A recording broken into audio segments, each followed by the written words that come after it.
Miletus today is a small Turkish town on the Anatolian coast, just south of the island of Samos.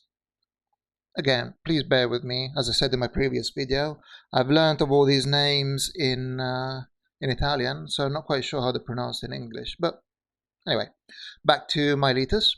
During the 6th and 7th centuries BC, it was the most important town in the area of the Ionian Sea, and perhaps in the whole world. Have you noticed how the focal point of history, and hence of the arts, literature, and military power, has a habit of shifting itself very slowly over the face of the globe, following more or less the same path as the sun? Originating on the western Asian coast, it poured for quite some time in Greece, and then leapt over to Rome, where with the Roman Empire and the papacy, it hung around for a few centuries before emigrating first to France, then England, and then doing another leap over the pond to America, where it seems to have settled for the time being. Tomorrow, it will continue on to Japan, and we're already starting to see this. And maybe, after another 1,000 years or so, we shall see it around these parts again. The narrow borderland of the Ionian coast lay I suppose you could describe it like the ham in a sandwich, between Greece and the Persian Empire. Its many villages and towns taking advantage of this and trading with both sets of neighbours, and none did more than Miletus, from whose harbours ships came and went laden with all the bounty of the earth of the time: grain, oil, metals, papyri, wine, perfume. Now, as it is often the case in periods of thriving prosperity, the Milesians tended to lose interest in the mystical abstractions of religion, preferring to occupy themselves with more rational activities.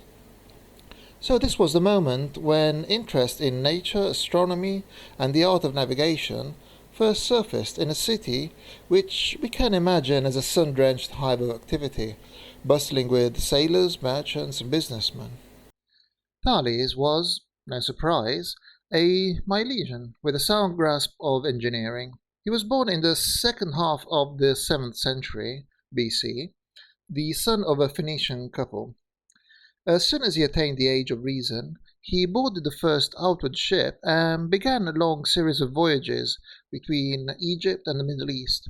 Practically speaking, it was the Egyptian and Chaldean priests who educated him and taught him everything that was known at the time about astronomy, mathematics, and the art of navigation. When Thales returned to his homeland, his mother, Mistress Cleobulina, names, wanted him to settle down at once and tried as mother's will to find him a wife. But there was no way she could persuade him. Thales was different from all the other young men. When asked why he did not marry, he always replied, "It's not yet time." Until the day when he changed tack and answered, "Well, now it's too late." And when he was asked why he had no children, he replied, "Because I love children." So you see, Thales was a philosopher, even if the word had not yet been invented. The word philosopher only acquired currency with Pythagoras, and not until the time of Plato did philosophy attain the dignity of a profession. So Thales was, as far as his Milesian contemporaries were concerned, just a rather strange individual with his head in the clouds. Such a nice chap, they would say, but no common sense. And they would also add, maybe he knows a lot, but he never has a penny to his name, so what good is it into him? Even his slave girl made fun of him, apparently, because once when he fell into a pothole while looking at the stars, she teased him unmercifully. Well, of course, all of these things will probably be apocryphal, but I suppose they build the character effectively. Anyway, let's go on. "Oh, Thales," she said, "always so concerned with what is up in the sky, yet you can't see what is right in front of you." Now, we don't know if the serving girl Thales had before him was pretty or not, but we do know that he never showed much interest either in everyday matters or in women. He was, in other words, the prototype of the absent-minded scientist, capable of understanding 5 theorems of geometry at a time, but rarely washing and totally incapable of organizing his own life. That he was not entirely devoid of practical ability is, however, shown by an anecdote told by Aristotle. One day, when Thales was sick and tired of the endless ribbing, he said, "I'll show you," and calculating that there would be a bumper olive harvest the next year, he rented all of the olive presses he could find at a very low cost. And when people were crying out for them, he was able to sublet them out on his own terms. We call this kind of speculation stock jobbing and regard it as rather underhand, but Thales used it simply to prove that if he wanted to, a philosopher was quite able to amass riches, however and whenever he chose. In fact, Thales was as crafty as they come, and well deserved Plato's description of him as ingenious inventor of techniques. During the war between the Lydians and the Persians, the troops under Croesus were unable to cross the river Halys, so Thales, sound engineer that he was, diverted part of the water in such a way that both streams became fordable. His real fame as a scientist came, however, from his predicting the eclipse of the sun in 585 BC. To be honest, this was more of a lucky guess than a scientific calculation. Thales had learned from the Chaldean priests that eclipses occurred more or less regularly every 90 years, and this was the basis for his prediction. We now know that the accurate prediction of an eclipse can only be made by a very much more complex calculation, and that while an eclipse of the sun may be total in Chaldea, it may only be partial 2,000 kilometers away in Anatolia. At most, Thales could have told his fellow citizens to look out of the window from time to time, because they might just be lucky enough to see an eclipse. Instead of which, he insisted on, and by great good fortune, got a total eclipse, an event which frightened the life out of everyone in the region, and even put a stop to the war between the Lydians and the Persians.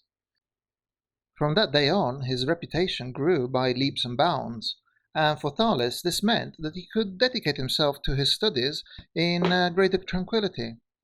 He measured the height of the pyramids by comparing the length of the shadow they cast with the shadow cast by an object whose height he already knew, and by a further application of the principles of geometry, succeeded in calculating the distance between the coast and the ships at sea.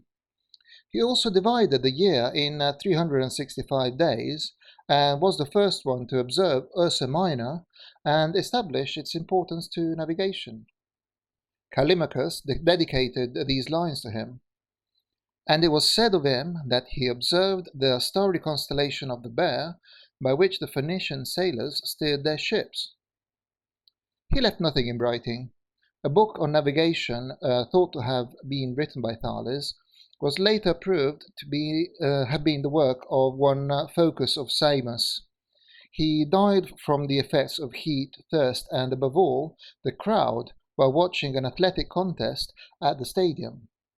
When everybody had left, he was found lying on the steps as if asleep. He was very old. Diogenes, oh god, I hate these names. Diogenes commemorated his death with this epigram. As Thales watched the games one festal day, the fierce sun smote him, and he passed away. Zeus, thou didst well to raise him, his demise. No longer could he behold the starry skies.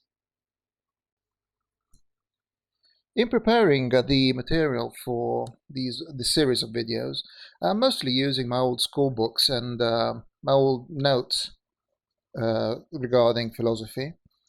And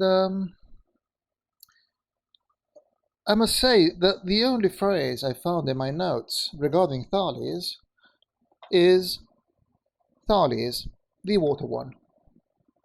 Well, okay, this was more of a memory jogging phrase than a real note, but If there is one way to belittle Thales' contribution to the history of philosophy, it is by reducing him to the mere originator of the theory that water is the basic substance of matter.